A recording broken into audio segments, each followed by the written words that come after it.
j'espère que vous allez bien, bienvenue sur cette nouvelle vidéo. Aujourd'hui on va parler des livres lus au mois de juillet. Et sachant que je pense faire cette vidéo en plusieurs parties, je m'explique, je trouve pas le temps de faire toutes les vidéos que je voudrais. Et donc je me suis dit que j'allais faire des vidéos un peu plus courtes. Tout va dépendre, hein. Je sais pas encore combien de temps ça va durer exactement, mais en fait je vais vous présenter moins de livres dans une vidéo, ce qui fait que je pourrais m'étendre un peu plus sur le livre en question pour détailler, mais ça durera quand même un petit peu moins longtemps, je l'espère. Comme ça je vais pouvoir faire un peu plus de vidéos dans le mois, normalement, j'espère en tout cas. Et puis voilà, donc je vais tester comme ça. Donc là je vais pas vous présenter tous mes livres lus au mois de juillet, mais juste la moitié. Voilà, je trouve que c'est déjà pas mal.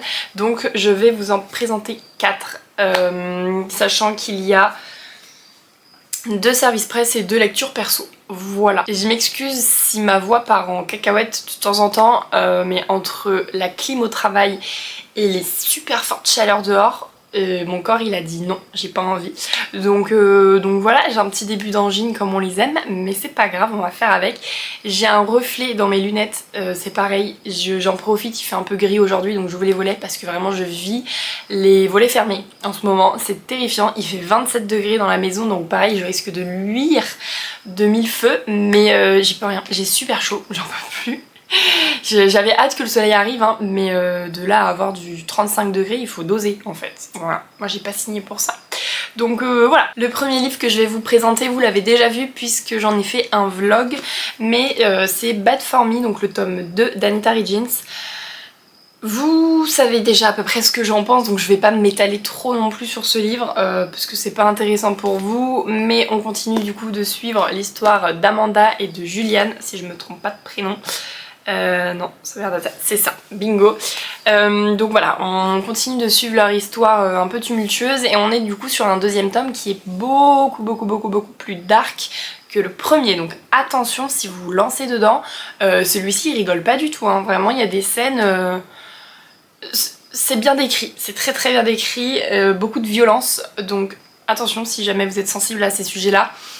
Ne vous lancez peut-être pas dans cette saga, mais j'ai beaucoup aimé, vraiment, toujours aussi fan de la plume de cette autrice. Elle est hyper envoûtante, hyper captivante, vraiment quand on commence on ne s'arrête plus, on voulait absolument savoir ce qui va se passer à la suite, etc. Donc c'est une très belle découverte, et je suis trop contente d'avoir découvert leur histoire, parce que du coup là ça y est, c'est la fin de des 2 tomes, c'est une duologie. Et voilà, donc j'ai adoré, une très bonne lecture qui clôture parfaitement leur histoire, mais attention si jamais vous voulez vous lancer, le premier tome est assez soft, ça va, même s'il y a quelques passages qui, bon, sont un peu dark mais sans plus.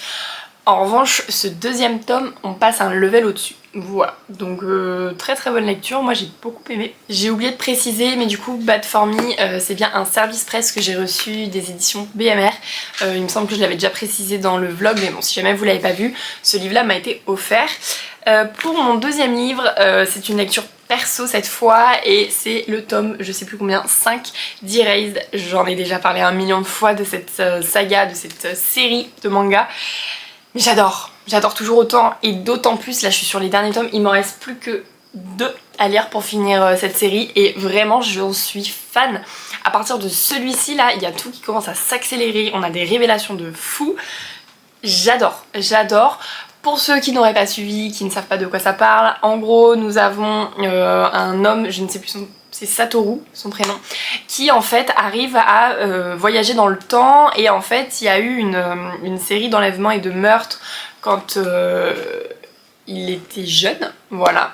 Et rendu adulte, en fait, il aimerait arranger tout ce qui s'est passé avant, sachant qu'il a des preuves qu'avant ils avaient pas. En fait ils ont condamné la mauvaise personne, et cette mauvaise personne était l'ami de Satoru. Bref, dans l'idée il veut remonter dans le temps pour en fait empêcher ces enlèvements, des enlèvements de jeunes filles qui plus est. Donc voilà, donc on suit cette petite enquête, mais en même temps c'est pas une enquête policière puisque lui n'est pas du tout policier, mais j'adore. Juste j'adore, parce que du coup on a des switches dans le temps entre quand il est adulte et quand il était enfant, mais quand il était enfant il a toujours sa mémoire de quand il était adulte, donc il a plein d'informations en plus en fait pour pouvoir sauver les jeunes filles en question, et j'adore. Vraiment j'en suis fan, il est hyper captivant ce manga. On a envie de tous les enchaîner, voilà. Donc j'essaye de me ralentir parce que sinon je vais être déçue quand je vais l'avoir fini, mais j'aime trop. C'est une excellente lecture pour ceux qui veulent débuter les mangas, je vous le conseille à fond. Il n'y a pas trop... Enfin, il y a quand même des passages où il y a beaucoup de bulles, mais globalement il se lit facilement. Voilà, je sais qu'il y a des mangas où c'est très chargé et j'en suis pas forcément fan parce que c'est pas mes lectures habituelles, mais pour le coup celui-ci il est incroyable. Voilà. Troisième lecture et qui est un service presse et en même temps pas un service presse, je vais m'expliquer. C'est Lila, donc de Flora Peony. C'est un service presse dans le sens où je l'ai reçu en e-book, mais moi je l'ai acheté en papier. Voilà. Donc trop contente d'avoir pu le lire. Merci à l'autrice de me l'avoir envoyé, mais une pépite. Une pépite, donc Lila qui est donc le tome 1 de la saga des Love, et les Love qui est en fait là, j'ai oublié le terme, tant pis, c'est pas grave, mais en gros c'est une suite de la saga des 4 saisons, donc avec les Vivaldi, puisque ce sont les enfants. Voilà, et donc Lila c'est le premier tome, et quel beau tome, j'ai adoré, vraiment une pépite, j'en suis fan. De toute façon la plume de l'autrice, vous savez mon amour pour elle, mais ce tome 1 était incroyable, j'ai trop hâte de découvrir les prochaines histoires. Donc là on a Lila qui est une joailleuse, je sais plus comment on dit, qui fait des bijoux, une joaillère, ça se dit pas comme ça. J'ai un sérieux doute. Bref, elle fabrique des beaux bijoux, voilà. Et nous avons Nao qui est footballeur professionnel en équipe de France. Et en fait, Lila, étant donné qu'elle fait quand même partie d'une famille circassienne, elle est contorsionniste, voilà. Donc elle a une souplesse hors du commun et le coach de l'équipe de France de foot va l'embaucher pour essayer de rendre ses joueurs un petit peu plus souples pour être plus efficaces lors des matchs, voilà. Et donc Lila au début n'a pas trop envie, voilà, elle déteste le foot, c'est pas du tout son truc, elle les critique, enfin pour eux c'est des joueurs qui n'ont rien dans la tête, etc.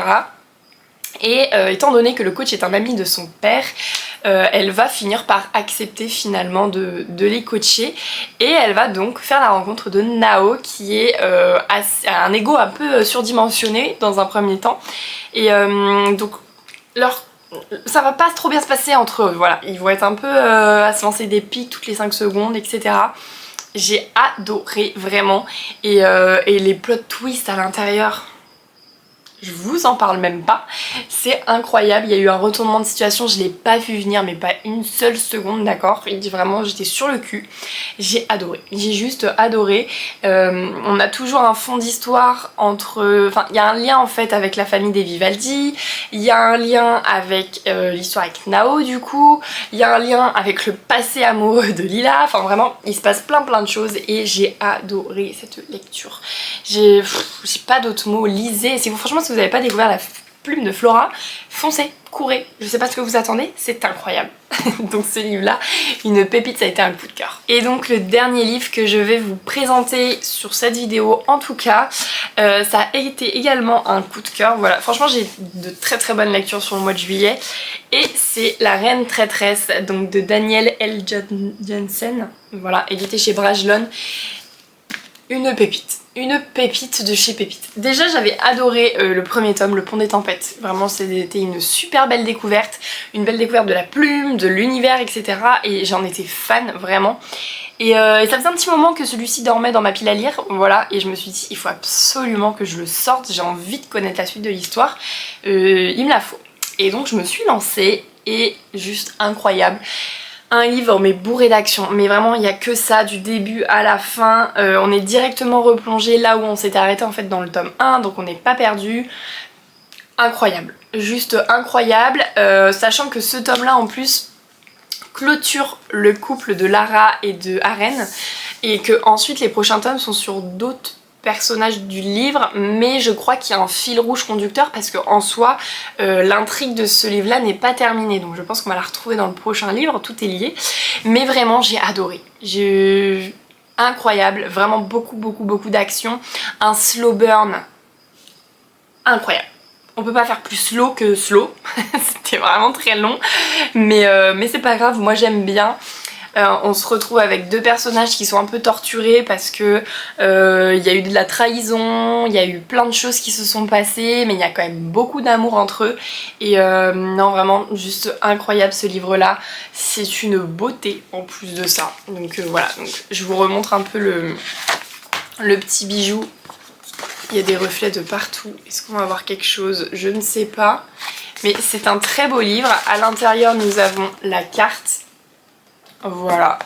Et vraiment, j'adore. Je pense que la plume de Daniel L. Jensen va être l'une de mes favorites en termes de fantasy. Parce que je trouve l'univers mais hyper bien construit sans pour autant être complexe à s'en perdre en fait. Il y a de la complexité quand même, il y a des endroits où je me dis où c'était déjà, qu'est-ce que c'est, machin, mais il n'y a pas de termes trop difficiles en fait, ça va être les noms des îles et des machins qui vont être un peu durs, mais on n'a pas à inventer tout un lexique en gros, ce qui fait que on comprend l'histoire, mais c'est hyper bien construit. J'en suis fan, donc ça a été une excellente lecture encore une fois. Voilà, donc là c'est les 4 premiers livres que je vais vous présenter pour cette update lecture du mois de juillet. Comme ça je vous ferai une autre vidéo qui durera je pense à peu près le même laps de temps dans le mois, voilà, pour finir de vous présenter mes lectures. Mais je pense que je vais fonctionner comme ça, maintenant je vais faire plus de petites vidéos, ce qui me permettra d'avoir le temps de les faire, de les monter, etc. Et potentiellement de vous en poster un peu plus dans le mois. Parce que j'avoue que sinon c'est un peu compliqué entre le travail, m'occuper des animaux, m'occuper de la maison, etc. J'ai pas le temps, beaucoup de fatigue accumulée et puis là avec les chaleurs, j'avoue que j'ai envie de mourir en ce moment, il fait super chaud, j'ai du mal avec la chaleur, vraiment quand c'est trop soudain comme ça là je pense que je peux y laisser ma vie, mais c'est pas grave. Donc j'espère que cette vidéo vous aura plu, n'hésitez pas à vous abonner, à laisser un petit commentaire ou à aimer la vidéo, ça m'encourage beaucoup et je suis trop contente de pouvoir échanger avec vous et de partager.